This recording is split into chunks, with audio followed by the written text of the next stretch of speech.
What up, cappers, gamblers, punters, hustlers, low baggers? Happy September 10th to all of you. Thank you for watching Betting with the Bag, 9 a.m. here in San Jose, Costa Rica. Let's get this show started off by giving a big shout out and a ton of love and positivity and light to the Randall family. 48 to 72 hours.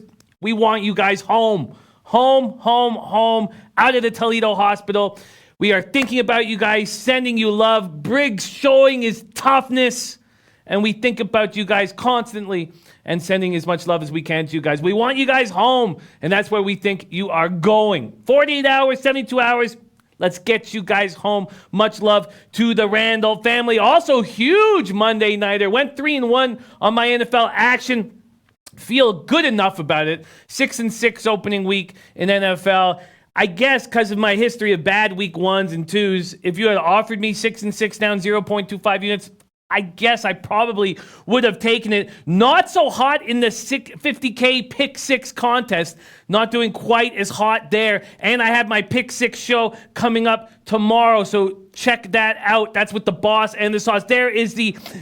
There's the link for the $50,000 contest. Shout out to all the cappers in the chat. Ron Crawford, spreadsheet plays 4-0 yesterday. Beautiful. I've already copied and pasted this. Mets, Minnesota, Milwaukee, St. Louis. There's my guy Joe Anisi, Bud Nino, Gio Mercedes catch 933 parlay last night. There's Ty Clinton, Comic, Ricky, Walla, Dose Vaughn, Burgess, the Houston run line. Mets run line came through. Yes, our plays of the day were rolling. Our Matt Randall taint play of the day cashed easily with the Cubs, and I wish I didn't get scared off of it.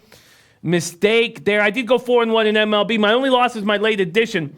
And Nuke Super gave great stuff out. I just picked the wrong one to jump on because he had the Indians team total over 2. He was all over the Indians.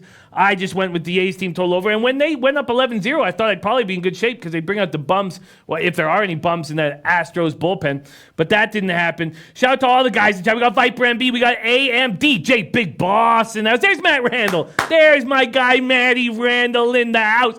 Carlos Peroche had the points for the Texans winner. Yes, it was. Yes, it was a winner, and it felt good. And man, am I in love with Deshaun Watson? Yes. God, he's quickly becoming my favorite quarterback in the NFL. Absolutely spectacular skill set. Leader, handles the hard hits. I just love Deshaun Watson. Losing, he looked incredible. Very proud of that guy. Tyrone Coleman in the house. We got Serious Business. Sherigan, Amateur Asu in the house. We got Matt Randall says, I have great news to share on the afternoon show. Oh, wow. Ooh-wee. Yes. God, it makes me feel good to hear that, Matt Randall. We got Jermel White. And Jimmy Gomez is in the house. All right, so let me, so quickly, Boogie Lover Q, Shell Dog, EJV, Kyle Jack. We need a Kyle Jack video ASAP. We need a Kyle Jack. Jermel Wright went 2-1 NFL. My win. Raiders money line and full game under and lost with the Saints spread. Jason Turgi, Jamal Stone, Ty Clinton, Bookie Lover Q, Nasty Nate that I smashed yesterday, starting off better this week. Same here, Nasty Nate. Thank goodness. Okay, first off, yes, finally bounced back after, and we got to keep it going. No patting on the back after how horrible last week was. But 4-1 plus 2.6 units in MLB, 3-1 in NFL plus 1.99 units. Overall, 7-2 plus 4.59 units. Let's just quickly talk about what happened in MLB for me yesterday. It was a nice little 4-1 day. New York, Boston, first 5 under 5.5 cashed. The Philly, Atlanta, first 5 under 5 pushed. Then the A's team total over 3.5 lost. Pitt, San Francisco, first 5 under 4.5 cashed. Indians, first 5 minus a half cashed. Indians minus 1 cashed. So that helped. And then in NFL was nice. Texans plus 7 cash. Houston, New Orleans over 52 cash. Shout out to Muhammad Joma who cashed his first half under. We all were cashing in that game. It was just cash. Denver, Oakland. That was Denver minus 1 was a loss. Denver minus 1 was a loss. As soon as I heard that Big Ragu was on Oakland, I was like, And we got to talk about that offensive line. I mean, how does Chubb and Von Miller not even pressure, basically? They didn't even touch the quarterback. Does that mean the Raiders' offensive line was so good, or that the Broncos' defensive front needs to get some games on? We got to keep an eye on that Raiders' offensive line. Then Denver, Oakland, under 43 at minus 105. Their Shadow went 4-0 in NFL yesterday for the Vegas Gun Award for capping excellence. The runner-up Our very own Chris Smith, man, he was very good yesterday. Atlanta money line cash, Cleveland run line cash, Cubs money line cash, Saints money line cash, San Francisco money line was a loser. The winner of the Vegas Gun Award for capping excellence is none other than our very own Jimmy Gomez. Jimmy Gomez, great work yesterday. Cubs moneyline casher, Yankees moneyline casher. Underdog play of the day for him was the Pirates big ninth inning casher and the Marlins over. Casher 4-0 on the show. Shout out to our very own Jimmy Gomez getting that Papi, yay! Love it. Love it, love it, love it. Let's see what's going on. Big Ragu there in the house, man. Great call with the Raiders yesterday. We got CT Bays. We got D. Jonikin Max play today. Nationals run line. I'm going to grab that. Ralph Jefferson ready to get to work here. And there's Shadow coming off a 4-0 day. All right, I'm beginning the copy and pasting. Big Ragu says, Jimmy making a bad team look good. Shout out to my guy, Big Ragu, the sauce. From the Boston, the sauce hooked me up with this Florida State where, hey, they cashed my over. I got no qualms, man. They're doing what I need, putting cash in my pocket. Shell Dog plus 7 units last night. Beautiful stuff. Beautiful stuff. At Young Chillionaire, ready to go. Super Cisco says Texans need to fire O'Brien. That was hilarious last night. Bumpo said, hey, Jimmy, if you made a bet on Detroit Lions money line, did you get your money back because the game ended in a tie? How did they grade that Weezer? Yeah, if you did a money line bet, yeah, that's a push. You would have got your money back. I did not, though. I made a -2.5 and lost. Kyle Jackson worked 7 days in a row. We'll lead up to the start of NFL Week 1. We'll have some more time this week. I love hearing that. There's Christopher Smith, the runner-up for the Vegas Gun Award for capping excellence. Nate Dogg in the house. Okay, and there's Jimmy Gomez. Says, thank you. We'll keep it going. Much love, respect. Taint play of the day. Here we go from Matt Randall. Pirates money line plus money line. It's a fade Cueto day. You know what? I agree completely. I absolutely agree with that look. Why don't we start there? Let's let Matt Randall lead us there. Why don't we start right there? Let's get the odds first, and then we'll break this game down. Here we go. Sportsbookreview.com, SBR odds page. Let's see what we're dealing with. Oh, God, huge move, of course. When did the move happen? Oh, okay, it happened yesterday. So it opened up at plus 140 at BetOnline, plus 129 at Pinnacle. Yesterday, it got all the way down to plus 112. So nothing wrong with that look. You have to think that Cueto's going to get touched. And if that's the case, then I want to focus on the first 5 because even though the Giants bullpen fell apart there, I still don't trust the Pirates bullpen. So I'm going to take this look here on just the first 5. And, you know, when my action correlates with Matt Randall but isn't completely on it, I hit a very high percentage. Let's get to this Giants spot right now. Mitch Keller, whom I'm pretty high on. I know he's 1-3, 8.18 ERA, 33 innings, 44 Ks, 12 walks. 5 homers. He's the number 1 prospect in the Pirates organization.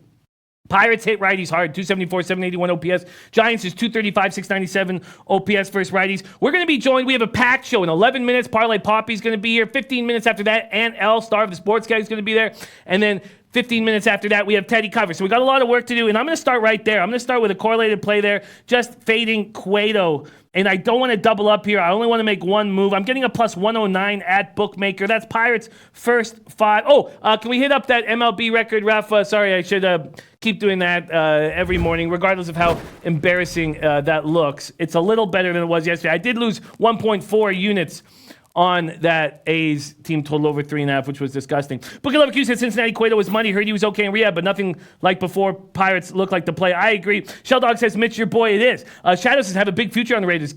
Get to feel good about them for a week. Think Raiders may be most underrated NFL team this season. Wow. Sherrigan said, hey, what do you think of DeAndre Hopkins? I look at Deshaun and DeAndre. Is there a better quarterback, wide receiver combination in the NFL? I mean, what is it going to be Brady Brown? I mean, who's better? They looked spectacular. They looked incredible. And against Lattimore, I mean, that's no easy feat. Oh, man. Deshaun Watson. You know, if I was 13 years old, I'd have posters all over my bedroom, be Deshaun Watson everywhere, and all I would talk about is Deshaun Watson. That's how high I am on Deshaun Watson right now. Top 5 NFL quarterback, tough, can do everything. If he had a better coach, I mean, this team, I would get futures on them right now, and I still might. That's how much I love Deshaun Watson. Oh, Akron, Central Michigan. This is from Kyle Jack. Central Michigan, the cover line moving in favor of Akron, but not bothered. Wow, okay, that's wild. Thank you for letting us know that. Remo says Jimmy loves Keller. Keller loves Jimmy. All right. I guess I just did talk about being a 13-year-old.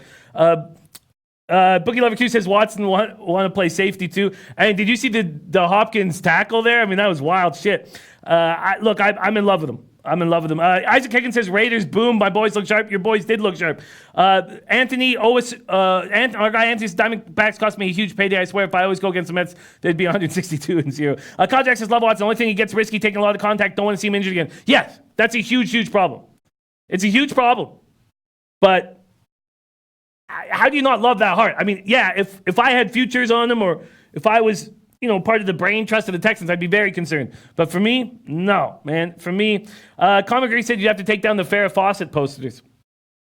I guess I'm not that old, but I am turning 40 in less than a month. Okay, let's keep rolling. DJ Big Boss says, it's okay, we won't judge you. Go ahead and put those posters up. Okay, all right. Okay, so I'm already locked in. A correlated play with my guy, Matt Randall. Matt Randall coming off a taint play of the day winner. I have a sneaking suspicion that Matt Randall gets hot again with his taint plays of the day. It's tough when your mind is solely focused on one thing, and when you start seeing the light come through the clouds and you know that things are going to be okay, that's when you're like, okay. Not only do you get happy, but you start seeing things clear. All right, let's keep rolling. So that's the first spot. I'm on the Pirates' first five, correlating. Joseph Tucker, my guy Joseph Tucker in the house. Beautiful seeing him. The Texas O-line still needs to improve. It certainly does. Super Cisco says Vargas very tough to trust. First five money line. So I know exactly how this is going to be banging out with what games Poppy's going to talk about, but he's going to be here in 8 minutes. I know I'm talking very fast, and I apologize for that, but it's the only way we can get through this is by me talking this fast. Just for 7 more minutes. Yankees, Tigers, do we know now who's pitching for the Yankees? We don't. Undecided. So let's just move on. Braves, Phillies. Beautiful game here. Max Fried versus Jason Vargas. 80 Fahrenheit, partly cloudy, 9 miles per hour, out to right center. Braves 43-27 on the road. Hey, did anybody see me cash first 5 unders yesterday? Did anyone? I cashed them all. Okay, let's keep rolling. Max Fried, 16-4, 3.86 ERA, 1.32 whip, 149 in the third, 159 Ks, 42 walks, 17 homers. Vargas, 6-7, 4.27 ERA, 1.30 whip, 104 Ks, and 132 and a third. Braves are hitting 257, 792 OPS versus lefties. Phillies are hitting 260, 780 OPS versus lefties. And Big Roo says, absolutely, Jimmy, Matt is the man. He certainly is. He is just inspiring. The way he's handled this, leading by example, leading his family into a difficult territory, always being positive, always showing strength. Man, I should get some Matt Randall posters up in my bedroom. All right, after winning 9 straight, Braves lose to the Nationals, come back and smash the Phillies. I was right about Fultonavich. He's going to be a bet-on guy moving forward, but now everybody knows that, and I should have taken him yesterday against Nola. At least I pushed that first 5 under 5. Braves won 18 of 21. Fried looking very good. 7 scoreless. Slider setting everything up for him. 1 hit in a 4-2 win over the Nationals. He retired 19 straight batters. He has struck out at least 8 in 4 of his past 6 starts. 2.90 ERA over his past 7 starts. Faced the Phillies 4 times this year, and he's been touched.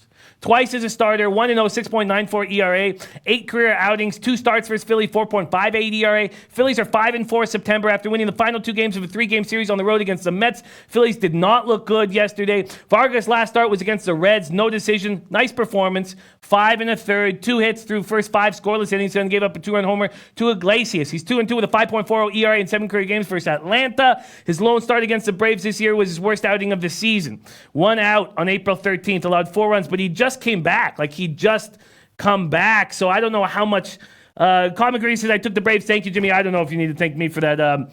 That's you making a good move there. I don't deserve any thanking at all.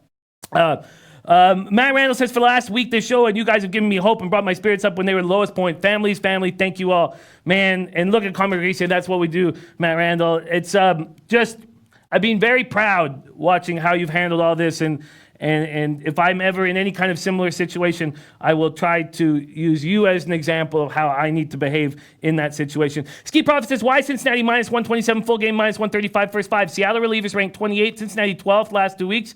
Bauer been getting rocked. I think Bauer did show a sign yesterday, but Ski, we are going to talk about that game. That is a game that Parlay Poppy has a play on, so we're going to let Parlay Poppy lead us there. There's Alex Ramirez. I know your Mets run line came in and gave you a shout out off the top of the show. Super Super Cisco liking Phillies first 5, Phillies full game money line, and the over 10.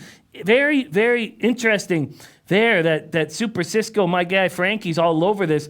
Let's see what's going on market-wise, market money line and totals here. Money line and totals, Atlanta, Philadelphia. So the Braves open up at minus 135, a 20-cent move towards a minus 155. Does that scare Frankie? No. Super Cisco still backing Phillies. This total opens up at 9.5. It's now at 10, although Bookmaker and Intertops are still hanging the 9.5s.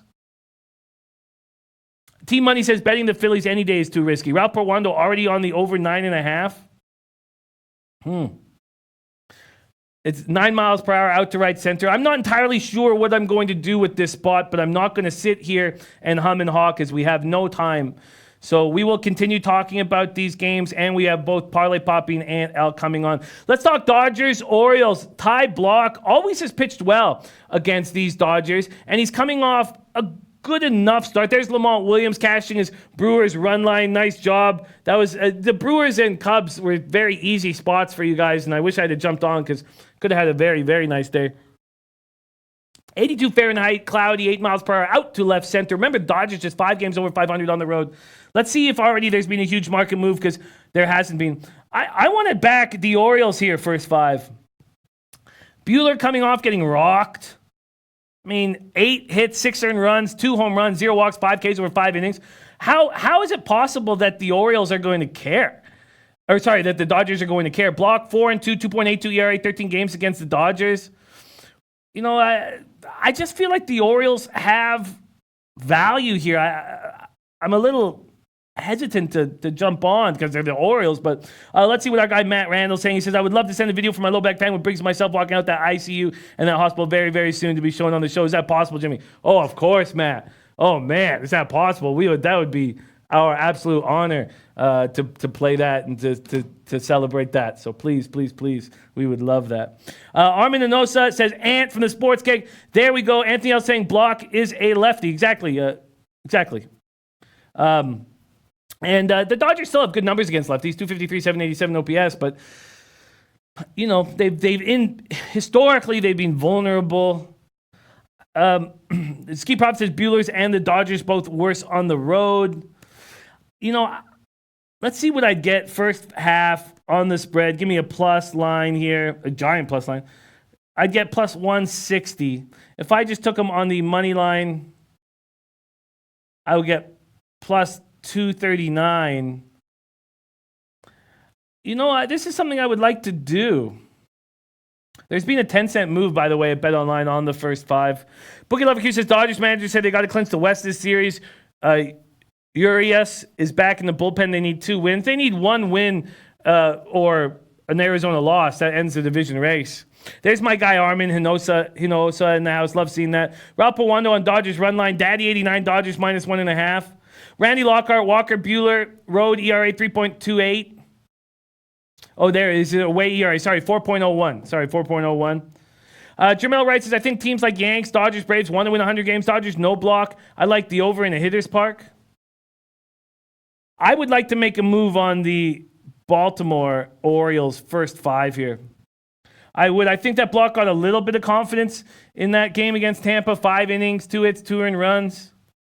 I would like to buy. I'll ask Ant about it. I'll ask Ant and Poppy about it, but I would like to make that move. We got Poppy joining us in 1 minute here. Let's move on to Red Sox Blue Jays. We got TJ Zoik, who we're very excited about in Toronto, threw a no-hitter already just a month ago in AAA at Buffalo. He doesn't get a lot of strikeouts. We talked about that. Just 39 Ks and 78 innings in AAA Buffalo, but he's tricky. I think Eovaldi is pitching better and better and better each start. And I know that the Red Sox don't have anything to play for, but he has something to play for. There's my guy Brian Watson in the house. I don't want to trust the Red Sox ever. But is this a spot? Let's look at what the money lines and totals have been. I see that our guy Parlay Poppy's ready to go. So let's just leave this as the last game. Red Sox Jays opened up minus 145. Is now minus 153. This total was 10.5. Now it's under 10.5 at minus 117. I feel like that under is going to be appealing. I mean, it's not going to be a big crowd in Toronto on a Tuesday night. Bigger than maybe we get sometimes. I feel like that under is appealing.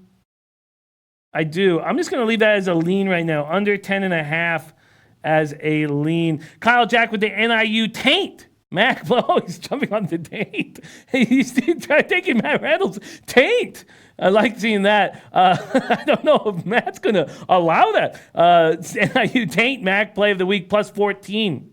NIU plus 14 against Nebraska. I will copy and paste that. Here we go. Copy and paste. Thank you, Kyle Jack, for sharing that. Thank you very much for sharing that. Here we go. Copy and paste. All right, let's bring in our guys. Don Reese says I'm on Rays minus 138. Yarbrough has a road whip of 0.58. The guy has been unstoppable on the road. And like I said, momentum this time of year. Rangers don't have any with Lynn. Also on Arizona team total over 3.5. That's a copy and paster there. Super Cisco says under Arizona team total over 3.5. Sorry. Super Cisco saying that under is a nice play.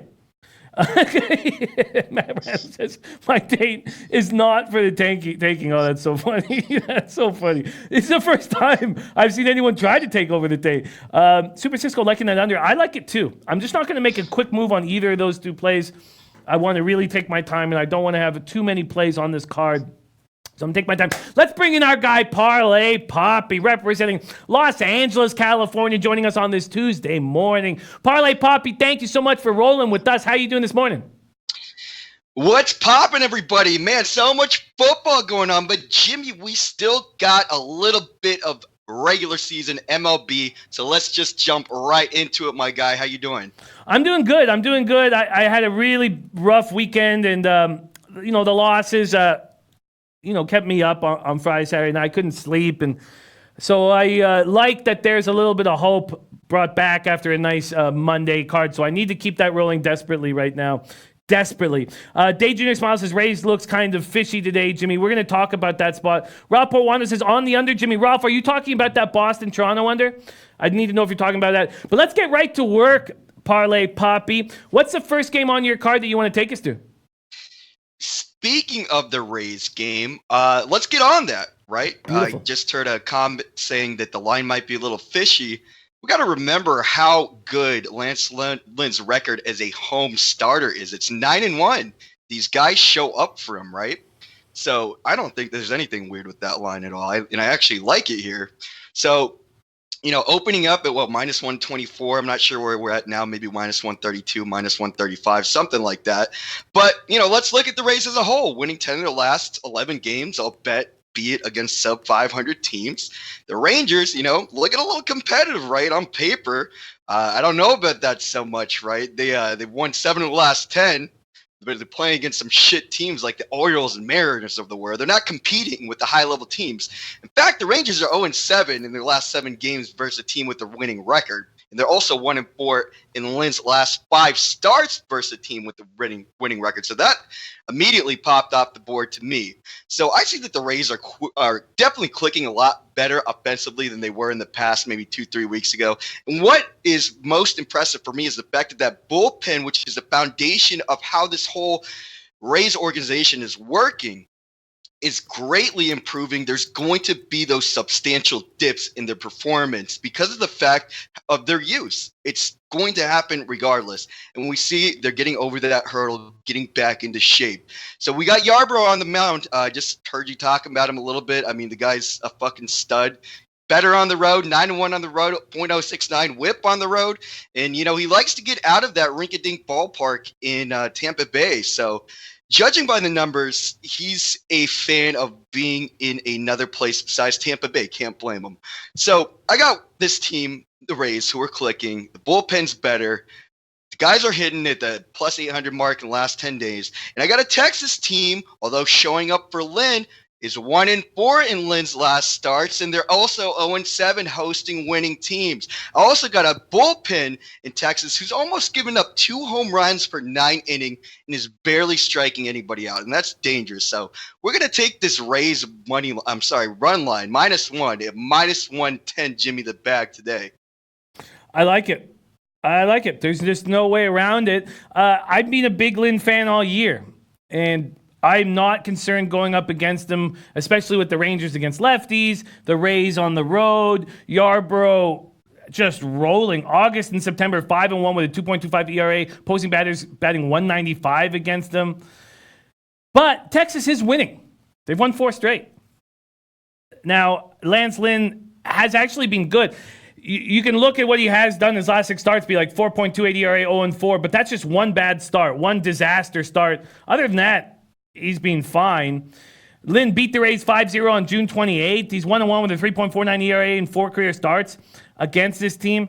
But I agree with you. The Rays are just a better baseball team. It just comes down to that. Jamel, right? Like the Rays money line, first 5 under. I feel like we've lost the opportunity to take this under. It was available at under 10 and minus 125. It's gone down a full run. Let's see what it opened up at Pinnacle here. Pinnacle also opened it up, at 9.5. So not so bad, not so big of a move. Let's see what has happened first 5 quickly with that total. Do you have any feel on this total, Poppy? Yeah, I was initially leaning to the under, and that's definitely the only look I would do as far as the total goes. We just got to remember how significantly better the pitching staff is on the back end of the rotation with the Rays and the Rangers. The Rangers are a pretty bad bullpen, and as far as talent-wise, they're not good, and we can see that in their metrics alone. Albeit they're not the worst, they're definitely somebody season-long that is bottom 10 regardless. So I don't see that there's a side to be backing Lynn. I mean, the numbers, he's a good pitcher at home. The numbers show that the Texas Rangers do not win against teams that are winning. And the Rays certainly look like the team to be on today. They do. You're not going to make a move on, what about the first 5 under? 5, that hasn't moved. See, that's a look. That's a look that I like. I don't think that there's too much volatility with Yarbrough versus these Rangers, considering he's a lefty and considering the Rangers, although they're not absolutely stagnating offensively, I don't think that I want to double up in this spot in case, because of the Rays, how hot they're hitting. What if they do get to Lynn? And, what if Yarbrough does get touched? Because he's shown that he's been vulnerable despite him being so epic on the road. I know that the bullpen, and that's another angle why I like it. I know that bullpen can shut this whole fucking lineup down on Texas. So it's almost like I want to take a team total under with the Texas Rangers, if anything here. I hear that. No, that's a great breakdown. Okay, so I'm going to jump on the -1 as well. I'm getting a -131 at 5 dimes on the money line, -131, and on the -1.5. Now, Gin Rummy got to this at -120 last night. Great job, Gin Rummy. And shout out to our guy, Steve Priest, who is shouting out Eddie Euler. Eddie Euler had a massive day yesterday as well. Great job, Eddie Euler. Both you guys are big assets to us. -1.5 run line I'm going to grab right now. And let's see. Gas station sushi max bet on the Astros run line. Okay, I got to copy and paste that right there. Copy and paste. And then on the -1.5, I'm getting a +120. That's available at Heritage, Bookmaker, and 5 dimes. I'm in. What's next on your card? All right, let's go straight back to this red spot. I mean, we don't need to go dissect Bauer. I've done it 20 times on this show, I feel like. We did this last week, right? We had Bauer versus Nola. And it's the same thing every time. He comes out, he looks okay. He has a fucking meltdown. A meltdown inning, 4 runs, just tossed, It happened, except Nola got absolutely punished. But, that's going to happen. So I don't feel like there's anything I regret about that cap. The thing is, we still know what's going to be different here. If I want to take Bauer, and I want to trust Bauer to do work, I don't want a -120 line on him, or -129 for the first 5. I think he's still going to get crushed. And the fact that the Mariners have an extremely dominant left-handed batting department, and Bauer significantly struggles higher against these lefties, .365 weighted on base against them, higher batting average, which are significant besides that righty split. Although he has seen these guys, right? He's seen some of these guys, and they're all lefties. He kind of shut them down a little bit. But this is not Trevor Bauer right now. This is some other fucking dude. And he's not somebody that I want to back in any situation unless it's a plus price at home against a really bad hitting team. There's no way I want to take a shot here. But do I want to take a shot with the Mariners with Sheffield and this fucking atrocious bullpen? Absolutely not. No way. The Reds are hitting a little bit. The Mariners are barely hitting. But if they don't get to Bauer, I don't see Bauer shutting him down. I don't care that he's seen a couple of these guys before. He sucks. He's fucked up. Something's wrong with him. Sheffield on the other side, not a good pitcher. At home, especially not a good pitcher. And the bullpen in the Rangers or the Mariners game, they're terrible. They're the worst right now. And I got a 9 hanging. I think we're going to see runs today. So 2 vulnerable pitchers. an offense on the red that's pretty good right now, decent, and a Mariners bullpen that looks just fucking pitiful. So I got the 9 here at minus 115. We're going to take that over, Jimmy. I get that. I actually am beginning to have more and more faith in Sheffield. I think he's going to be a big piece of their rotation over the next 5 years. And then Bauer. So let's say, okay, Bauer's a head case. He's in Cincinnati. He's been on the road. Now he gets to come back west, where he's from, in the pitcher's ballpark. It's more like this, Jimmy, with Sheffield. I agree with you. I do think the Reds maybe get a couple off him. It's more the Mariners bullpen that is putting me on that total because of the fact that it is so bad. If you just go look through it, do some research, you'll see what I'm talking about. That is going to get lit up no matter what. Sheffield is not going to go 7 innings. You know what I mean? So that's why we're on this total here. I don't think that this is a spot for Bow to re-engage his confidence in his pitching because he's coming back to West Coast. I don't think that means a thing here because of the fact that he's so out of his state of mind. He's an adult. You know what I mean? What is this guy, 29 or 30? Like, he's established himself as a human, and we can see that he's got fucking problems. Go look, like I said last week, go look through his Twitter. Go look at some of his quotes. He is just out of his mind. So I got to say that there's no angle for me to back him here until I see him getting correct. I'm going to be fading him, and I'm also fading this bullpen. I just like the total here at 9, Jimmy. I feel you. I get it. I'm staying away from Bauer games. I actually think that when you are mentally unstable and you come back to the West Coast and you're like, man, it feels good to be out of the West Coast. You go into a pitcher's ballpark against a weak-hitting Mariners team. I just want nothing to do with Bauer starts. The guy's nuts. He has enormous talent. Also, Sheffield, I think, can be very good. I have no problem with your over, but I want nothing to do with him. I'm washing my hands of Bauer. I want nothing to do with him. I never want to meet him, and I prefer not to have any action on his games. I'm off of Bauer. What's next on your card? Oh, man, I'd love to take that guy out for a couple of rounds and see how wild he gets. Jesus. White Sox and Royals. So, man, fucking Nova. How volatile is he on the road? Man, I know he had some good starts, but he got just been abused in the past couple starts. Regardless, I think I like a side here with the White Sox as far as them getting on to Junis.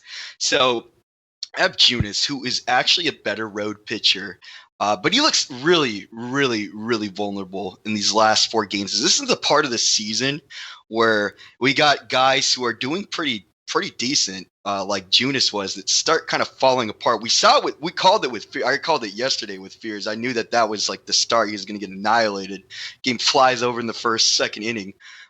We can see with the guys with a little bit heavier workload, although Junis is much younger than Fears, are going to start getting touched. And we're seeing it here. We saw predicators with Fears because of the fact that he was walking so many people, getting so many hits, yet he wasn't getting runs, but that was eventually going to catch up to him. And here we can kind of see that happen before. Junis was getting some hits, not getting so many runs, and now it's starting to convert. The people in the running and scoring positions, those guys are getting the balls in the field to play. So I think that the White Sox, who are actually hitting the ball really well, and Nova at home, dealing the Royals, he's seen them 3 times this year, and every time he goes to see the Royals, he gets annihilated. But he did host them in the beginning of the season. Remember that when Nova in the beginning of this season was a guy, you're like, this dude is not going to be on this rotation in a month or two, until he turned it around. In his worst, hosting the Royals, he absolutely dealt them. So I almost lean a side on the White Sox. I want to do a little bit more research before I pull the trigger on that on the first 5 to fade Junis, because I don't think he's going to be doing that well, despite how good Junis has been on the road. I like the team total here for the White Sox. I like the team total over at 4.5, I believe, at minus 120. So that's the look that I'm going to take here, Jimmy the Bag. I think they're going to hit him a little bit. This Royals bullpen, although it's improved slightly, is still something in the last 3 weeks that is a top 10 worse as far as the metrics I'm looking at are concerned. I get it. I get the look. I have a little uncomfort with Nova. Ronaldo Lopez is who he is saying was the person that changed his season around by quickening up not only his pace, but his delivery. So that worked incredibly well. He had a 0.94 ERA across 7 starts. But then he got hit his last 2 starts. He's got bad numbers against the Royals. I don't know exactly what we're going to get. There's been a huge market move towards the Royals. Junis gave up 3 runs in the second inning of his last start, but then retired 16 of the final 19 batters. And, this does make me uncomfortable. And seeing a huge move to the Royals, I'm not going to get in the way of it. Lamont Williams says, what about the White Sox solo over? Yeah, that's what he's talking about. That's what he likes. I don't know what to do. And Brandy Lockhart says, 2 bad teams, not getting my money. Ski Profit agreeing with your White Sox. We've got to move on to Ant here, Parlay Poppy. So let's hammer this last play on your card. It's not really a play. I just kind of wanted to get feedback. What you thought? It's got Mitch Keller, our boy, leaning with the Pirates side. But, man, he's so volatile, and there's going to be some wild weather in the stadium in Oakland over there, or San Francisco. It's going to be like 18, 19 miles per hour winds blowing out. And Mitch Keller is also getting so many balls in the air. He's got like a 48% hard hit rate right now. And I was looking to fade Cueto here in this start because these Pirates are definitely hitting the balls here. And I think that if there's a spot to back them, it would be here. But the thing is, that line is so short for me. It was just an initial lean going on that Pirates first 5. Just kind of wanted to hear what you thought of it. I am fading him first 5. I'm on the Pirates first 5 at plus 109. And you know what? Don't we need a better number? That was my hesitation. Wouldn't we need something better? My plus 109? I mean, shit. I like Keller, and the weather reports keep changing in San Francisco. It's gone down to 14 miles per hour. Now they're saying it's going to be 12 miles per hour. And here it's out to center, and RotoWire has it out to center as well. But that doesn't bother me. Those are swirling winds at Oracle Park. I think I'm just going to fade Cueto early. And if Cueto shines, all the best to him. I think Mitch Keller's going to love pitching in this ballpark. Nice pitcher's ballpark for him. And the Pirates' bats are almost 100 points better OPS against righties. So I am backing Mitch Keller here and the Pirates' first 5. But I love this breakdown, Parlay Poppy. I love having you on these Tuesday and Wednesday mornings. Do you mind? Can you review it? Can you review your official plays and then let us know where we could find you on Twitter? All right, so we're going to go to the Tampa Bay game. We're going to go Tampa Bay on the -1 line, -110. We're going to go White Sox team total over 4.5 at -120. We're also going to go Reds over 9 at -115. And you can always find me at Poppy_parlay. Hey, listen, guys, on my next tweet, as long as you guys give me 200 likes, 200 retweets, and 200 comments, I'm going to release my play of the century, you guys. Just need a bunch of content. I need you guys to harass me a little bit. Play of the century coming up. Low baggers. What the fuck are we doing with this stuff? Let's get this out of here. I don't want to see that shit on my timeline. Come on, dudes. Get it together. We're better than that. Anyways, I'll see you tomorrow, Jimmy the Bag. Good luck to all you guys out there. Much love to my low bag community. See you tomorrow. Peace out. Bye. There he goes, Parlay Poppy. And what does he do for the rest of the day? We don't know. But in a few hours, he'll be hammering Michelob Lights, Michelob Ultralights, and capping and hammering more bets. So we will have him in our chat for the rest of the day. There he goes, Parlay Poppy. Poppy, thank you so much for joining us, my man. There he goes. Okay, next up, we have Ant L, star of the Sports Keg. I love rolling with these baseball cappers. Ant is one whom I love rolling with. I love hearing his breakdowns, and here he is live representing Nebraska in the house. Ant L, how you doing this morning? I'm doing pretty good. A lot better than my favorite college football team, blowing a 17-point halftime lead. But other than that, I'm doing all right. That cost me. It cost me money. It was a horrifying Saturday for me. But let's not talk about the horror show. Let's talk about let's talk about what we can do to get cash and take us home. What's your first play? What are you looking at? All right. I'm on the Astros Athletics game. I'm just going to keep it simple because I don't got a lot of time before Teddy Covers comes in. I'm on the Astros money line -155. The Astros are the best home team in baseball this year. They've owned the Athletics for the most part. I mean, I've been a big backer of the Athletics since the beginning of the season. But the Astros are their daddy. And the Athletics are throwing out Tanner Roark, who I'm not convinced matches up well with the Astros bats. I mean, Roark's done pretty well this season, but he's a pitch to contact type of a starter. And those are the kind of guys the Astros just completely demolish. The Astros are also looking to slam the door on the division here. One thing you got to look at this point of the season is when teams are only a couple games away from shutting down and locking in their playoff spot, they're not phoning it in. You know, you got a lot of like bad teams are phoning it in, or maybe if a team's like 20 games up, they might not care. But the Astros haven't clinched the division yet, and they can gain a full game here by taking care of the Athletics because they're the team that's 10 games behind them.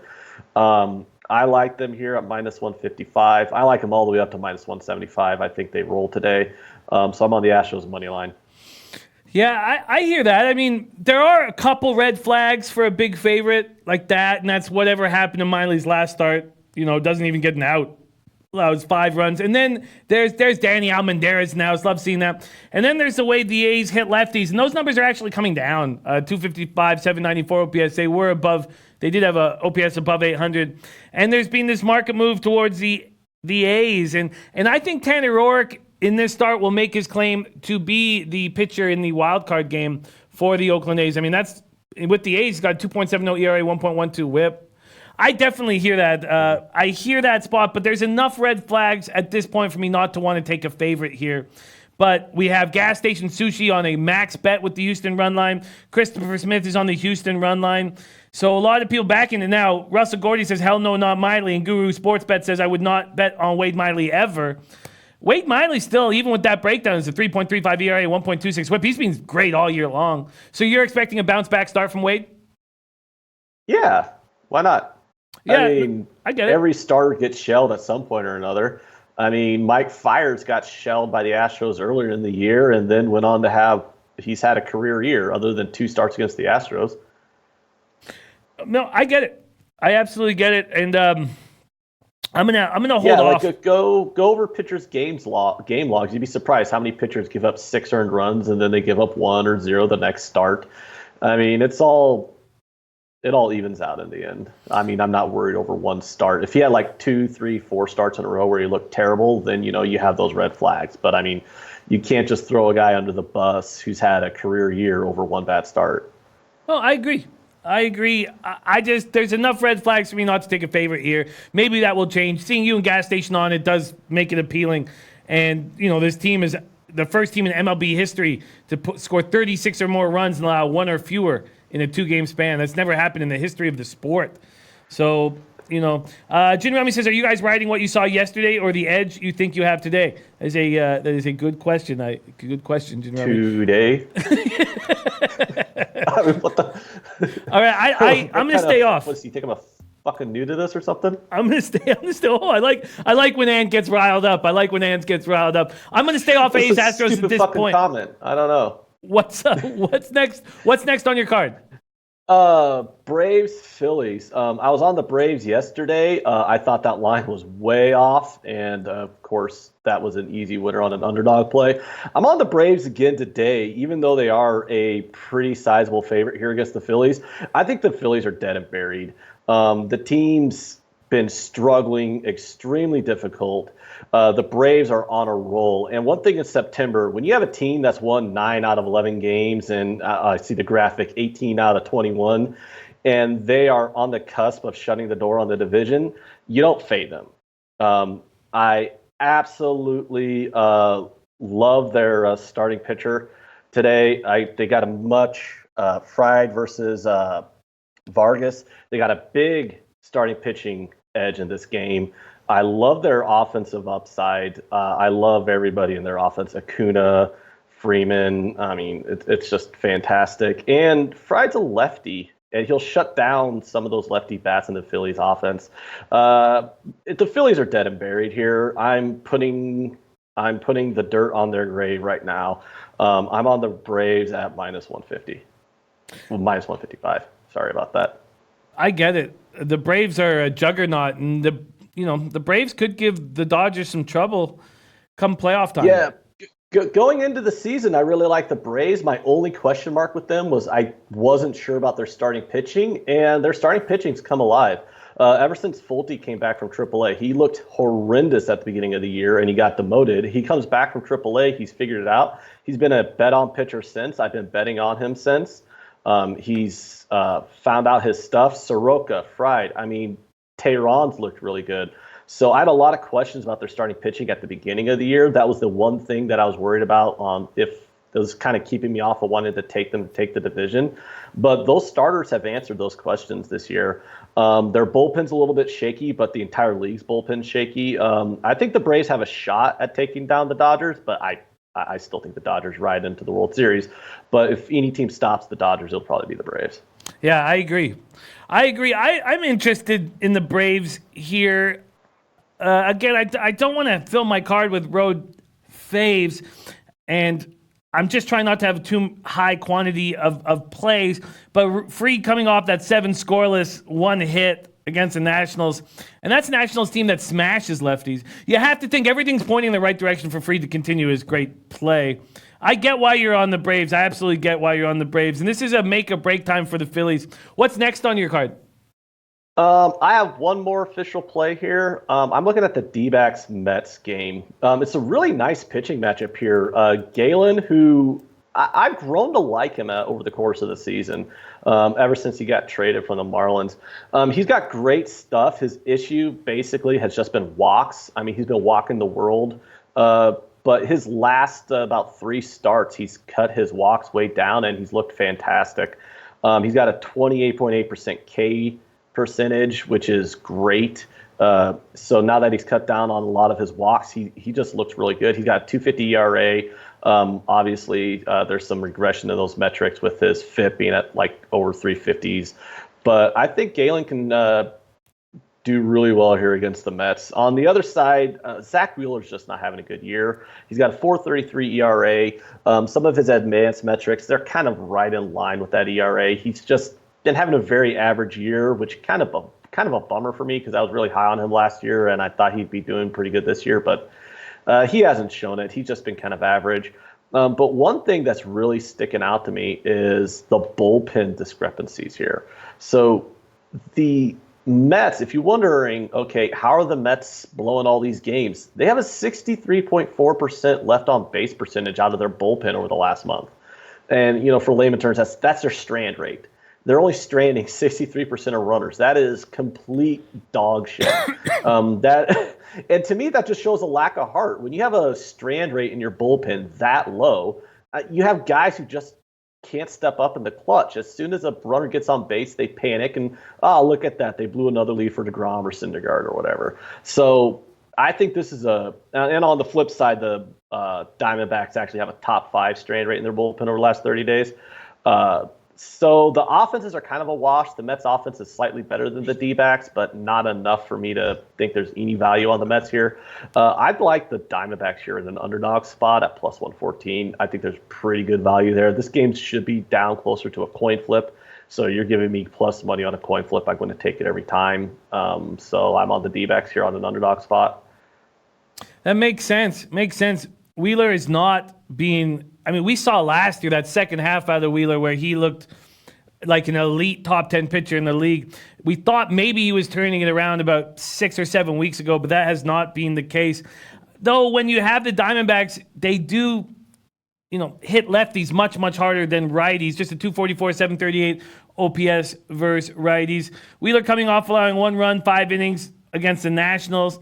Gallen, incredible start over the Padres in his last start. 1 hit over 7 scoreless. I completely understand why you are on the dog here. Completely understand. And maybe that should be a look. I think that may end up being a look. We've got to go. But quickly, do you think that should with the Dodgers Orioles spot, Ty Block having good numbers against the Dodgers, do you think there's anything that appeals to you, or are the Orioles so bad that you don't want anything to do with them even first 5? There's value on the Orioles first 5. Do with that what you will. Okay. Okay. I mean, a lot of people don't like betting big dog spots, but I'm not touching the Dodgers there. It's a slightly overjuiced. The Dodgers should win the game, but there's a decent amount of line value on the Orioles, especially on that first 5. So make your decision from that. Would you, if you were going to back the Orioles first 5, would you take that plus a half at plus 160, or would you go for the plus 230 money line score? Plus 230. Go for the plus 230. All right, I've got a lean in that situation. Great stuff from our guy, Ant L, star of the Sports Keg. Rod Zawacki saying 10-star play of the day is the Diamondbacks, backing the Diamondbacks. Shell Dog says tough game, lean towards the Snakes. Pink Eye Genie, who is not only our Arizona Diamondbacks expert, but also spreading pink eye awareness, he says that the Snakes eat tonight. I like that look quite a bit. I'm going to need a little bit more time on it, but I like your card. Al, could you review your selections on this card and then let us know where we could find you on Twitter, and also tell us a little bit about the Sports Keg?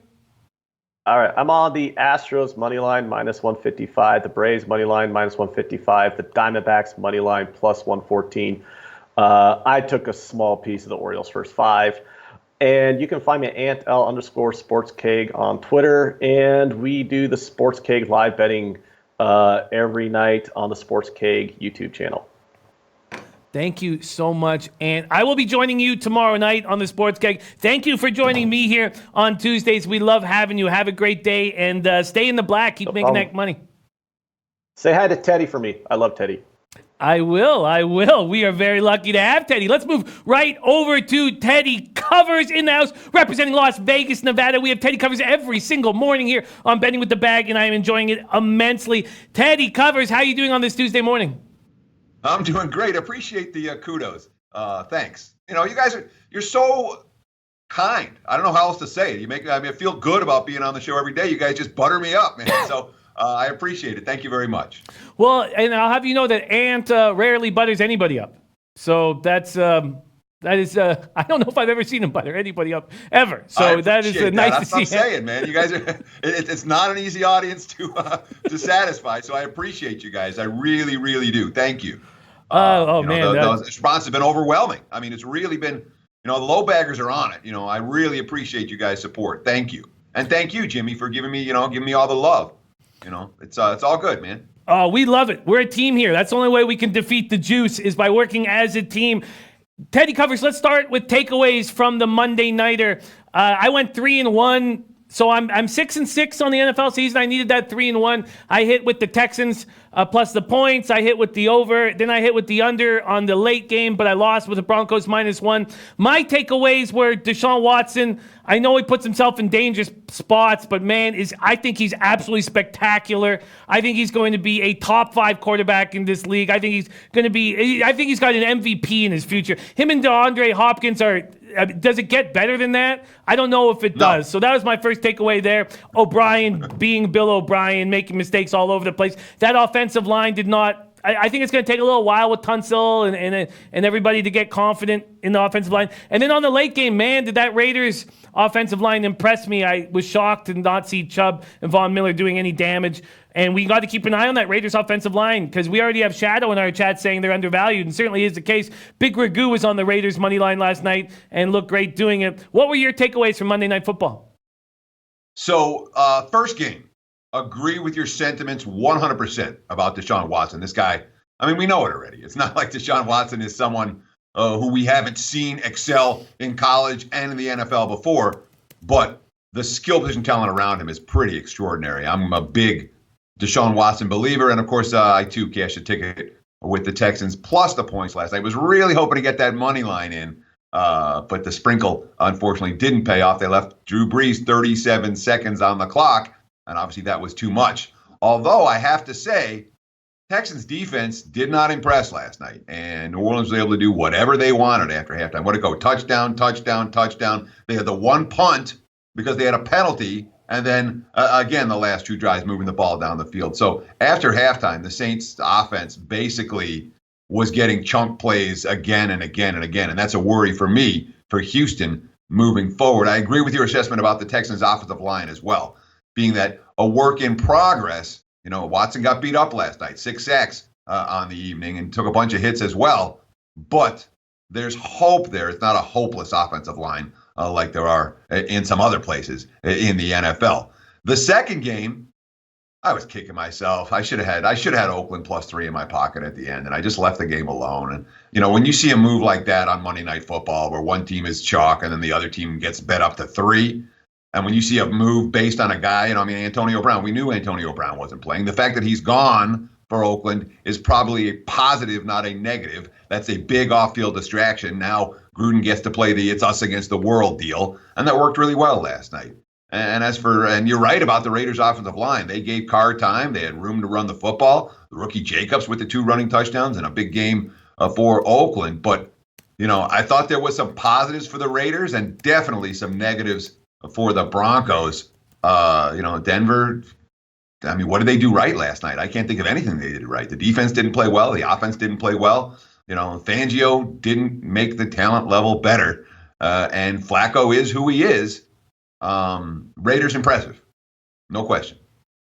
Very impressive, very impressive. And Flacco was who I expect him to be. Stalling drives in the red zone. Exactly. Nothing surprised me in that game. And we had I thought as a group here, we had a great read on how to handle and attack that game. Teddy B gave out the first half money line, gave that out. Put it out on our show, put it out on Twitter. So great job, Teddy B. I'm very excited about this NFL season. I think with all of us working together and myself doing the Audible with Donnie Rightside and Whale Capper on Tuesdays and Fridays, I feel like I have a good look. And I always start out poorly in week 1, and I just feel like we have a good read. Now, I did bet too many games again, but I felt like I had such a good read on Monday night that I had to do side and total for each game, but it's all good. All good. 6-6 down 0.25 units to start the year. Let's move on to this. Have you taken a look at the NFL card this week? We can talk about this later in the week if we want. Of course I have. What is Jimmy, that's a silly question. You can't answer that on a Tuesday. I get the lines and totals memorized on Sunday night. Yes, I've looked at the NFL card. I'm ready to talk NFL, college football, MLB, wherever you want to go, my friend. Well, And I want to say one thing real quick. Sure. You say, I always get killed week 1. And you're like, I'm 6-6 down 0.25 units. That's okay. That's not getting killed week 1. A lot of times you get out of week 1 with a push. You're like, okay, now I see things that I didn't see before. Now I know things that I only thought before. Getting out of week 1 with a push is no shame in that, at all. So don't beat yourself up over it. No, I feel fine. I've started. I guess what I was referring to is I've started so poorly in years past that I'm very excited about hammering this card. Let's talk about what Sheldog is saying, because this is a really great point. I'd love to hear your take on it. Week 2 is money. Public overreaction week. So money. What do you think about that take? And for me, right away, there's teams like the Tampa Bay Buccaneers that I have no idea what they're going to do week in and out. And there's certain teams I'm just going to wipe my hands with. We do not know. Like, I don't think that Rams are that strong this year. I do not know what Carolina is. And so what are you thinking about this Thursday nighter coming up, Tampa, Carolina? Because it scares me. And what do you think about that look from our guy Sheldog saying week 2, public overreaction week? I met Sheldog, didn't I? I was sworn I met him in Costa Rica at the conference a couple years ago. But anyhow, I agree with his take 100%. Yes, week 2 and week 3 tend to be big overreaction weeks in both the NFL and college. And college, it goes on and on. The NFL does too, but week 2, we only have one data point for anyone, and that's week 1. And what did you just see last? Oh, whatever it was. Well, that's who they are. And we all know that the biggest change between a team through the course of the season is between week 1 and week 2. That's when the coach, in theory, is supposed to clean stuff up. The good coaches do that. The lesser coaches, not so much. But I'm with you in terms of week 2 being a bet-on week in the NFL. This isn't a week to be shy about taking advantage of some of the extra value that you're going to find based on the week 1 results. When it comes to Carolina and Tampa Bay for Thursday night, I can only take the Bucs in this game. All right, let me start with that. It's Bucs or pass for a number of reasons. But Carolina got gassed. There was nothing to like about the Panthers in their opener. The final score says it was a close game. You watched it. It wasn't that close a game. The Rams were the better team. With the game on the line in the fourth quarter, the Rams had no problems moving the football up and down the field against Carolina. Cam Newton, I think his longest completion was 17 yards. Misfiring on some passes that receivers were guys not getting open. If it wasn't for McCaffrey, they wouldn't have had a whole lot of offense. Of course, they have McCaffrey, which means that's a weapon. And the road teams on Thursday night have struggled. Difficult for a coach, off a Sunday game to get his team prepared to travel with a game plan and then execute that game plan. The Thursday night road teams have not been great, though earlier in the season, when you're just coming off the preseason, that disadvantage is somewhat mitigated. And the Bucs, again, it was a misleading final score in a lot of sense. Tampa and San Fran were even, and Winston made mistakes, and Winston made big mistakes in the second half. Including the one where the pick six that sealed the game. That was just an awful throw. But the Bucs ran the football effectively all day against San Fran. I was impressed with their ability to run. Their defense was there. It's not like they got gashed by Garoppolo and company. I'm thinking about Tampa Bay. Haven't pulled the trigger, but that's the only way I would go in that game. I may well end up on the Bucs between now and kickoff. I'm waiting around for a 7. I don't know if I'm going to see one, but if I do see a 7, I'll pop on the Bucs. I expect that would get down on Tampa. Yeah, there are 7s juiced at 5 dimes and Bovada. We have some questions from the chat. The thing about the Buccaneers and with Winston for me is that you can be absolutely right on that Buccaneers plus 7. And with his late game decisions and taking risks, pick sixes and that sort, I don't know if I can make a trust-filled, educated, edge-based bet on a Winston team, even with Arians and Bowles back in Tampa. Bricker saying, I'm on Panthers. Kyle Jack says Bucks D was solid. We have a couple questions from the chat. First off, Dom Ricci says, love to know what Teddy's take is on buying points in general. I don't do it, but I know a lot that do. What do you think, Teddy? I'm trying to think if I've ever bought points. Sometimes you want to lay something to get on and off a 3. I used to be much more concerned about them than I am now. Instead of buying points, open another Sportsbook account, okay? Go to Sportsbook Review and open up another account. And guess what? Instead of buying those points, you'll be able to find them at the regular juice price on a consistent basis. When you're buying points, okay, the bottom line answer to me is no, I don't buy points. But more important than that, the concept of I want to pay an extra 10 cents or whatever it is. If you're buying points, you better do it at a reduced juice shop. Your penny that prices the points correctly, as opposed to, I'm getting 10 cents for every half point. So you better, if you're buying points, you got to do it at reduced juice. But more important than that, when you think about half times, in games, quarters, all that kind of stuff, most of the time that you were looking for a point spread where you're looking for this half point, 2 minutes after kickoff, you can get it in game. So no. I'm not a fan of buying half points, and I am a fan, a real believer, and I'm going to stress this over and over and over again. It's easy in Vegas. In Vegas, just get your phone, and you put all these apps on your phone. You got 10 apps, and you got boom, boom, boom. Whatever, you look on your screen, you look on your sports options screen, you see where your Sportsbook Review screen, and Sports Options out of business, your SBR screen, and you see all of the lines, and boom, this is where I want to open. This is the app I want to open, and you get your bet down. Having more outs, having more places to bet is far more important than a lot of this handicapping that we're talking about, because you're going to find those half points. You're going to be able to take advantage of promotions, et cetera, et cetera. That's a long answer to a short question. No, I don't buy points. I agree with that take enormously. Okay, let's keep rolling. We have a couple questions, and then we got to move off of NFL. First question is from our Teddy B, wondering what you think about the Vikings at +3 at Lambeau this weekend. It is the only way I would play the game. Minnesota or pass for me. I haven't played it yet, and I'm not convinced I'm going to, because in a tight game in the fourth quarter, who do you trust, Aaron Rodgers or Kirk Cousins? And the answer is Aaron Rodgers. And in a field goal game, that matters to me. All that being said, I don't trust Green. I know Green Bay beat Chicago. I still don't trust the Packers as being a bet-on team. And 3, to me, is a little bit generous. I thought that my number came, I don't have my thing right here. I think my number came 1 or 2, or it was lower than 3. I know that. So for me, it'd be the dog or pass. But right now it's a pass based on the Cousins-Rodgers fourth quarter shenanigans type of scenario. Yeah, that game, I'm going to need more time on this. And then from Super Cisco says, Teddy, you think the Colts can hang around with the Titans? Yes, I do think the Colts can hang around with the Titans. I'm not getting the line value that I hope to get in this game. I was hoping I would get a 4, 4.5, maybe even a 5. And I'm not seeing that. So without getting the number that I was looking to get, I probably don't pull the trigger. And the teams off the OT loss on the road the next week, they're not. That's not a good subset when you look at do your database research. So I don't know that I'm going to pull the trigger on Indy, but I do think it feels like a field goal game. I don't look at Tennessee to blow them out the way they did. And Cleveland again, the Cleveland game, it's 15-13 in the fourth quarter, or no, with the late third, and then everything fell apart for the Browns the rest of the way.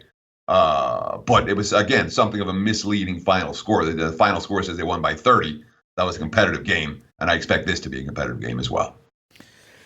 Yeah, I'm very excited about breaking all these games down throughout the week. Quickly, we got to go as quick as possible here because there's lots of stuff that people want to talk about here. But Viper MB says, Jimmy, asked Teddy about Falcons-Eagles, basically a pick'em. He says Falcons-Eagles. And yeah, I mean, this is a very interesting spot here. Falcons opened at -1 at -115 at BetOnline. They're now +1. Teddy, Falcons-Eagles. So very quickly, that's a really hard game. Part of me thinks that Atlanta, what we saw last, I mean, look, they were playing a good defense. Jones didn't play in the preseason. They weren't in sync. The offense didn't work very well last week. But boy, that defense got gashed, and that really concerns me. Phillies defense got gashed too. Maybe you look over in this one. That's one that, from a side standpoint, I really don't know what to do. I think the Falcons are better than we saw. I think the Eagles are better than we saw this past week. But these are two offenses that I trust right now a little bit more than the D's. So maybe I look at the over. But it's one I'll be thinking about and watching the lines throughout the course of the week. Not anything that I bet yet. Yeah, that is an interesting look on the over. I like that as an early look. Christopher Smith says Eagles all day. And then before we move on, which we need to, Gas Station Sushi has a question. He says, I have a quick question for Teddy. What book in Las Vegas has the sharpest numbers? The sharpest numbers? There's a handful. Circa caters to wise guys. South Point caters to wise guys. The Westgate Superbook caters to wise guys. Those three books would certainly stand out in that regard. CG still caters to wise guys. CG Technology. So any of the CG books does as well. But certainly, the standalone books, a South Point, a Circa, a Westgate, those three absolutely stand out. And Caesars didn't used to deal with the wise guys at all. And in the last year or two, they have made a big move into sports betting. And they've become very attractive. Caesars is now a wise guy shop. It never was, 3-4 years ago. So that's one chain, Caesars and CG, where there's obviously multiple books that you can get down on. So that's my top 5 for Vegas. Oh, I love it. That was a great question. Okay, let's take a look at this MLB card quickly before we transfer into college football. First off, is there any game jumping out at you before I ask you about a couple spots? I bet St. Louis tonight. Interesting. That's the game that jumped out at me. St. Louis. Why is Colorado? I mean, Colorado is there anything that we like about the Rockies right now? I mean, the Rockies have looked as dead as a dead team can look for the better part of the last month. And I feel like, St. Louis is coming to play every day. And Waka, we don't love Waka, but Waka can get you a handful of innings and get into the bullpen. The bullpen's fully rested tonight. But in terms of energy, if you watch these two teams play in September, even in August, there's no comparison. One team's taking good at bats, one team isn't. One team's fighting, one team isn't. I think the price is cheap. I laid 138 with St. Louis. I thought that was very cheap. That wasn't the only chalk I liked. I was looking at Chicago. I thought about the Cubs today. I didn't pull the trigger. I was looking at Cleveland. I thought about the Indians today. Didn't pull the trigger. And there was one more that stood out to me. And I was kicking myself yesterday. Remember we were talking about the Astros? I'm like, I like that over, but I didn't do it. And then I was cashed by the second inning. I'm like, I hate those. So today I bet, but there was one more that, you guys talk about Baltimore and the value on Baltimore. I thought there was a ton of value on Baltimore. I didn't pull the trigger because it's the Orioles. But if I had to play that game, it'd be Orioles first half, first 5, or Orioles full game. That very interesting looks. Mr. Spectacular says Fade Gonzalez. We're actually coming off a spot where Chi-Chi did not look terrible for the first time all year, and I wonder if that gives Chi-Chi confidence, because remember, this guy was a big prospect coming up, and I know he's completely fallen off, but I can understand your Cardinals move for sure. There's a couple leans that I wouldn't mind talking about quickly. A lot of back and forth about this Braves-Phillies spot, Max Fried, Jason Vargas. The Phillies fans saying, put a fork in my team, they're done. And the Braves fans saying, look, Fried is looking like one of the best pitchers in Major League Baseball. Braves have won 18 of 21. They're going to put a stake in the heart of the Phillies right here. What do you think about this spot? And what do you think about the road favorite in the Atlanta Braves? So it's funny, some of these teams that everyone's been trying to bury for weeks, for months.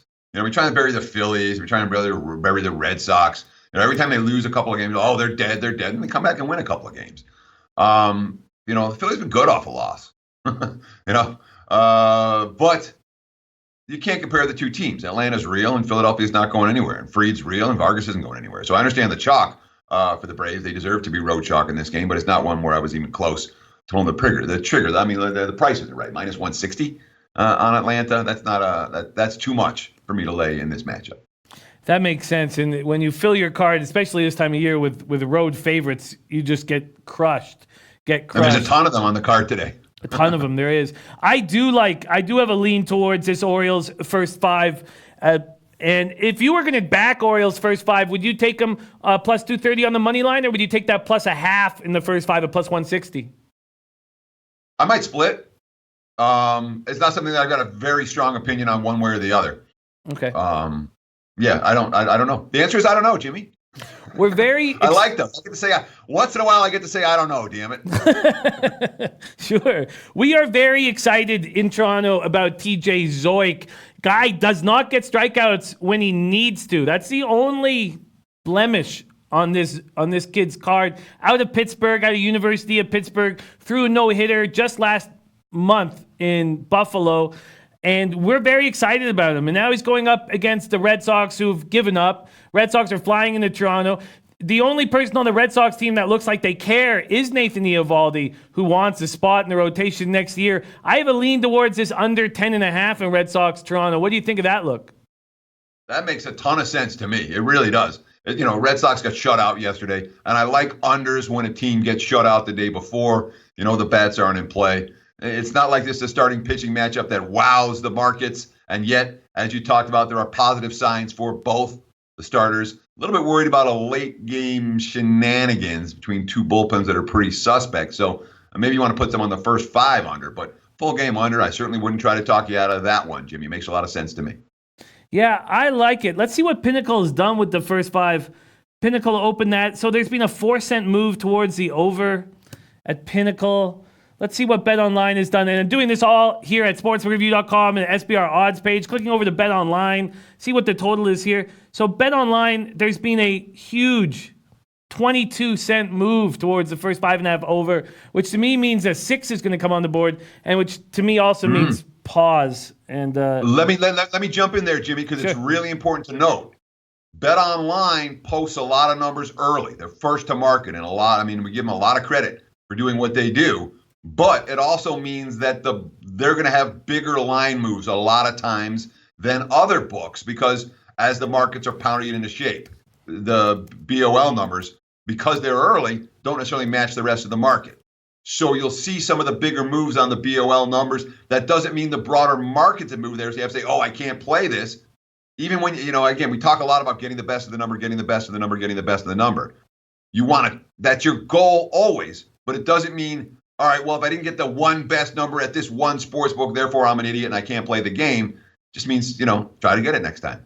Does that make sense? It makes a ton of sense. And I know that BetOnline does limit those opening lines. You can't just go bet 5K on it.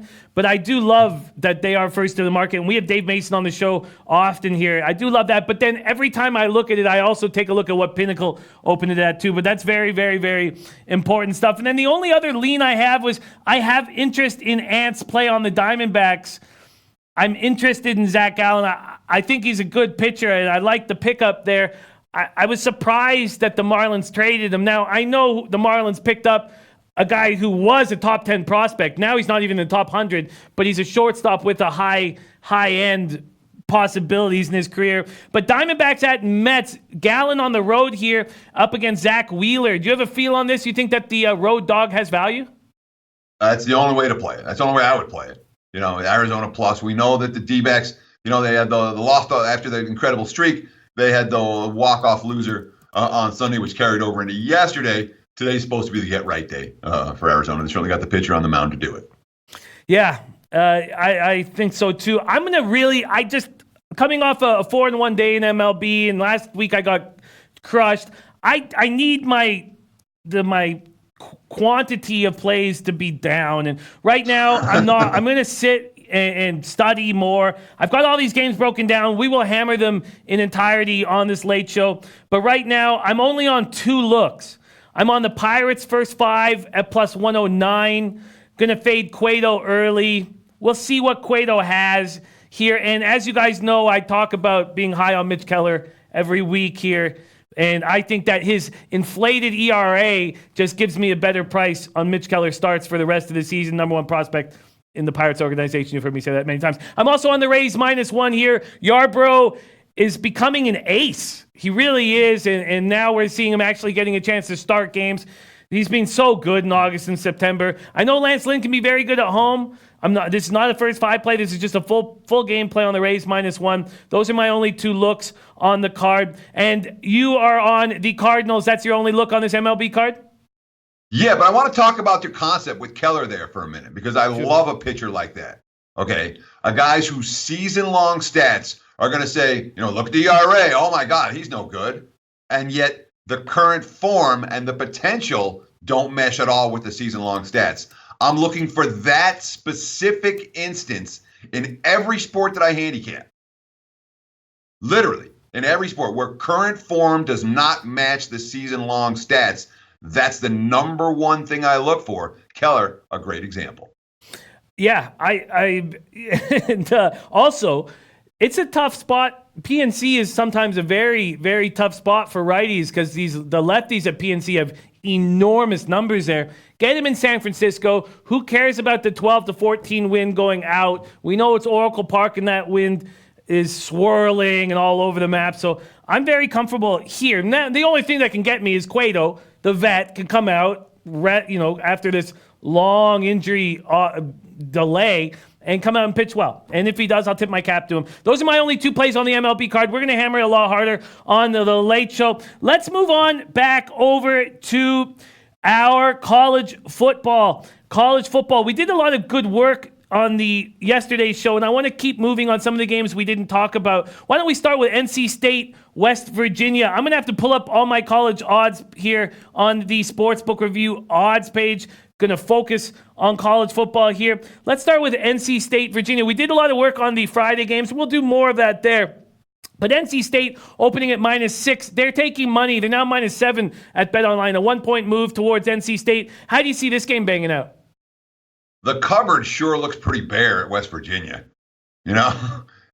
This is not a bet-on situation at all right now for the Mountaineers, and the markets are showing that. We saw West Virginia really struggle to do anything last week at Missouri, and I know that's on the road, and it's but if you can't stop the run and you can't stop the pass and you can't move the football, that's 3 that's 3 pretty big issues for a team that, again, they have to be competitive in order to hang around in this ballgame and cover this number. This isn't a blowout point spread. And NC State, all they've done so far is look good, and all they've done really, in a lot of senses, overachieve. Now, there's no bargains here on the Wolfpack, but when I see a team like West Virginia that was here and now they're way down from that, they tend to be one-way teams for me early in the season. If we see signs of progress from West Virginia, maybe there'll be some money to be made on them later on. But right now, the Mountaineers are a fade-only team for me. New coach, new systems, new quarterback,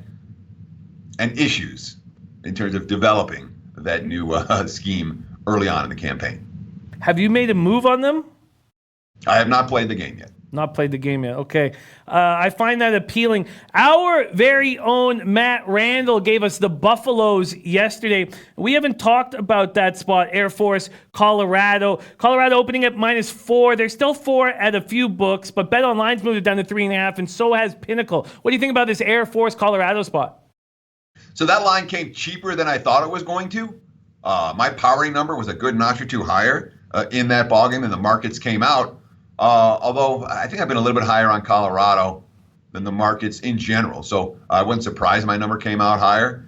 The spot certainly favors the dog, with Air Force coming in off a bye and Colorado coming in off a remarkable overtime win over in a rivalry game against Nebraska. And this is one of those one-way rivalries where the smaller school in Colorado cares a whole lot and the bigger school in Colorado maybe not so much.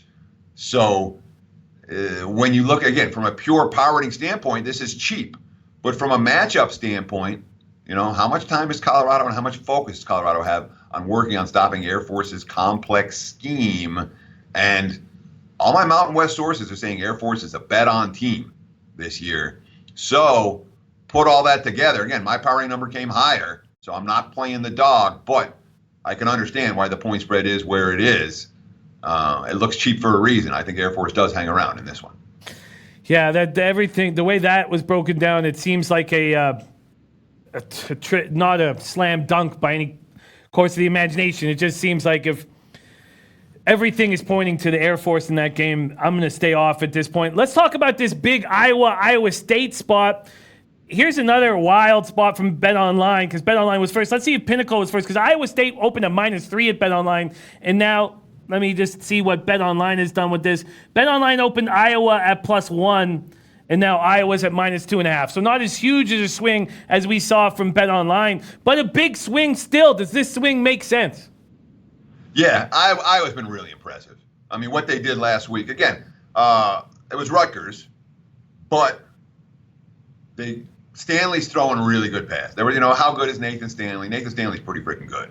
And, oh, my God, Iowa lost all their weapons. They sent all the tight ends to the NFL. Look what Hockenstein's doing in Detroit. Guess what? Iowa still got weapons downfield. Offensive line, Hawkeyes are there.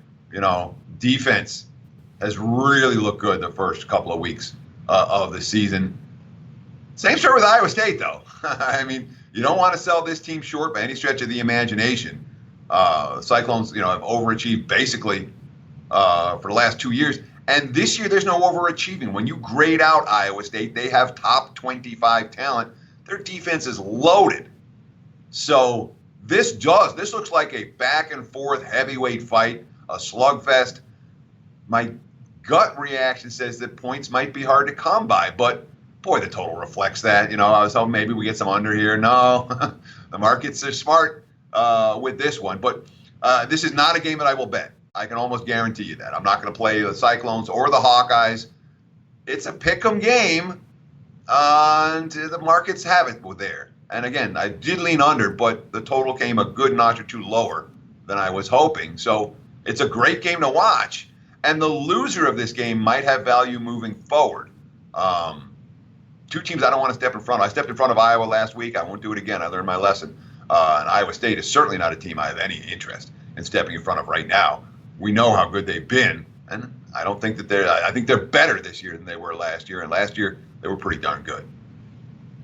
These are tight spots that don't feel confident with an angle at this point early in the week. Our guy Super Cisco, my guy Frankie, says he took Kentucky and North Carolina State.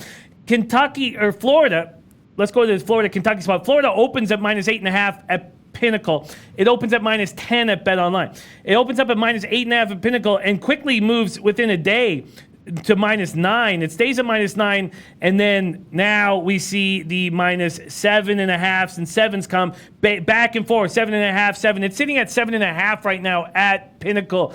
Does this spot look nice for this road favorite? Yeah, I mean, Penny does all that teaser protection stuff. Where it goes from 9 to 7.5. They don't put the 8s in there, and that has everything to do with teaser bets. And then they put the juice in accordingly. I don't believe in Kentucky, and I know they have back-to-back wins and covers to open the season against a pair of MAC foes. where the defense has been fine and the offense has been able to run the football. Florida's, I think, a different animal defensively, and that is a very pedestrian Kentucky offense. An offense that, again, against the MAC teams, you'll get a couple of touchdowns, get 4 or 5 touchdowns. Against an SEC elite defense, I do not look at Kentucky as being capable of moving the football up and down the field. The question is whether Florida's going to be able to score, and that's been an issue for them. Certainly was in week 1 against the Hurricanes, where that offense wasn't exactly clicking on all cylinders. But the Wildcats, to me, are, I think, a little bit overvalued off those first 2 wins of the season. Florida and or under is the way I'm looking in this one. Florida and or under. Let's talk about the MAC for a second. We have our MAC expert, Kyle Jack, and he likes NIU at plus 14 against Nebraska. After Nebraska's breakdown last week, are we poking a sleeping bear? What do you think about Kyle Jack liking NIU plus 14 against Nebraska? Yeah, this is one it's still in the brain. I haven't done anything with it yet. I don't know that I will necessarily. Northern Illinois has been very, very good in this role as road dogs. They've been good at stepping up in class. They've been good at going on the road and hanging around in these games. They step up against non-conference competition. They did it last week at Utah, where they just hung around and hung around and hung around. So it certainly makes sense from that standpoint. From a spot standpoint, it makes sense too, with Nebraska coming off a real heartbreaker last week. But if the Huskers come to play and A.J. Martinez is moving the football and they don't take out their foot off the gas like they did last week, they can win this game by 4 or 5 touchdowns. It wouldn't shock me. So it's a difficult game for me to get involved with right now. Again, a lot of this stuff we're talking here, it's what's today, Tuesday? A lot of this stuff gets fleshed out. You keep reading Wednesday, you keep reading Thursday. By later in the week, we may have some opinions on some games that right now are just, I don't know, probably pass. I haven't seen anything from Nebraska to say that they're particularly interested yet. And that's one quote that I'll be looking for. If I don't find it, ain't no Huskies bet for me. Yeah, I like talking about these games early to see if we can get something to come together. But these are tight spots. Here's another spot where Purdue opens at minus 2.5. Now TCU is favored in this game. This total opened at 52. It's now down to 51.5 at Pinnacle, but still at 52.5 at BetOnline. So going in different directions here. What do you think about this TCU Purdue spot? Yeah, I figured the money would come on TCU. I'm not surprised at all that we've seen Horned Frogs money. The markets like Gary Patterson a lot. They look at TCU as a program with defense and a program that, when TCU's down, everyone's saying, they underachieve. When they're winning, everyone's like, look at the TCU. I mean, that program, for whatever reason, seems to attract more wise guy attention than most here in Vegas. And from a defensive standpoint, Purdue's got some issues. So I'm not at all surprised to see TCU taking the money. They're the class team in this matchup. That being said, I think Purdue will give them a game. I wouldn't be shocked if the Boilermakers beat them. That's a good-looking offense with Sindar at QB. Tight spots right now, tight spots. Christopher Card says, did Teddy speak on USC? We don't really have time right now to get too much into it because I do want to ask a question from Nicholas Fogg, but maybe Teddy could touch on it very, very quickly. What do you think about USC spot this weekend? I want no part of the Trojans. I do not believe that they're, what's the kid, Slovis? Spacing on his name. The young quarterback, the 4th string quarterback, is going to be able to continue the magic that he showed last week. Guy can come in, have a great debut at home. Not always easy to match that the next week. I don't want the Trojans moving forward. Not at all. Yeah, and we can go in this game more later in the week. Yeah, for sure. We'll keep breaking these games down. Let's finish this with a question from Nicholas Fogg. Nicholas Fogg says, Teddy, how much weight do you give to historical trends in college football when capping? Define historical trends. And honestly, college football, some of the sample size stuff, we're looking at the underdogs in this range or favorites in this range. I do pay attention to some of that. The team trends, when the coach has been here and the coach has been there, I don't pay any attention to that stuff. Even a little bit. So it's not something that I get involved with on the trends per team unless it's with the same coach. Coaching trends matter a lot. This coach is a good dog. This dog's a good coach, is a good favorite, et cetera, et cetera, et cetera. I don't want this coach the week before a big game, la-di-da. But a general team trend, Michigan is 11-51. No, that doesn't matter to me. It's the coaches and the coaching angles that are things that I tend to pay more attention to. Yeah, Boogie Lover says right, Teddy. That is right. Yeah, love it, love it. There he is. Teddy Covers live on Betting with the Bag every morning, Monday to Friday, and we love having him. Teddy Covers, where can we find you on Twitter? Real simple. You find me at Teddy_Covers on Twitter. We're tweeting out just about every day. Beautiful. Absolutely beautiful. Low baggers everywhere. Follow Teddy Covers. Support our guy, Teddy Covers. Thank you so much for joining us, Teddy. And now we're going to be getting closer to those Friday games. So the studying ramps up, and I can't wait to have you on the show tomorrow morning. Thank you so much for joining us. I look forward to it, Jimmy. Have a great day. Best of luck to you out there in Viewerland. There he is, Teddy Covers, joining us as always. This has been great stuff. Now, as I said, I'm trying not to have an enormous amount of plays here, but I find it very difficult not to back the Orioles for a score. I just don't see the Dodgers caring about this spot. When we talk about the Diamondbacks only being, or needing one win or a Diamondbacks loss to win the division, they know they're going to get. I mean, that doesn't matter to them at all, I don't think. So I am going to make a move, and I am going to take the +0.5 here at +160. I believe it's +160. Let me line shop for it right now. For some reason, I'm not getting it. Let me just go to MLB. Maybe that will fix things. MLB odds, here we go. Sorry, just taking a second here. My computer has been slowing down. And let me go to money lines and totals. And it isn't. All right, I'm going to have to tweet it out because my SBR odds page is not working fast enough right now. And we got to put a bow on this show. Guru Sports Bet says Wisconsin's underrated. I jumped on them again last week. Have to see what they do versus a ranked team. Stephen Priest giving us a score of Dodgers 13, Orioles 3. And Christopher Carter says, my favorite trend is James Franklin. Guys know all the numbers, want, and point stats for his backups. Calling Teddy the professor. Mally Mal says, Dodgers roll. I am going to make a move on Ty Block, first 5 in the Orioles against Buehler after he gets completely lit up against the Rockies. I'm going to take a shot. I have to. And I wish I didn't. Maybe I don't bet my full unit size, but I will make it a unit bet here on the show. I'm just having a little bit of a problem getting up my Sportsbook review, so I'm not going to wait any longer here. I'm just going to tweet it out. But thank you guys so much for watching. We got a lot of work to do on this baseball card. We got a big show tonight. We're going to have Hunter Engelhardt joining us on the Late Show to give us his best looks on this MLB baseball card. But thank you guys for everybody watching us. Most importantly, let's get after it. Leche, Halos Bookmakers, let's get it.